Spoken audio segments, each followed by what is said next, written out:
अच्छे हो गए। तो आज आपको फिर से प्लांट का रिव्यू दिखाने वाला हूँ। और अभी बीएम और डीबीएम वो ख़त्म हो गया है, तो अभी बीसी का माल चल रहा है। तो आगे वीडियो में देखा ही होगा आपने कि डीबीएम और बीसी कैसे प्लांट में गर्म माल निकलता है डामर का हॉट मिक्स प्लांट।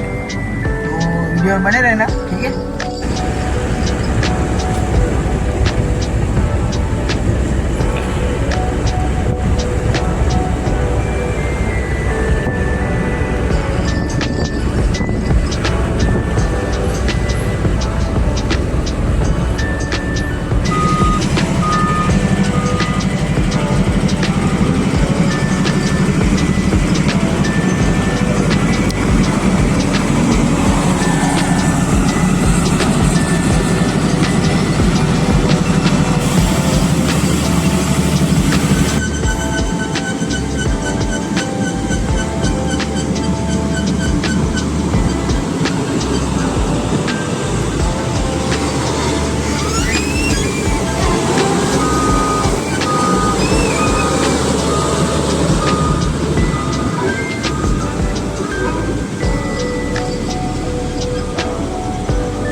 હું એક નંબર આ ફાટી કેમ જાય?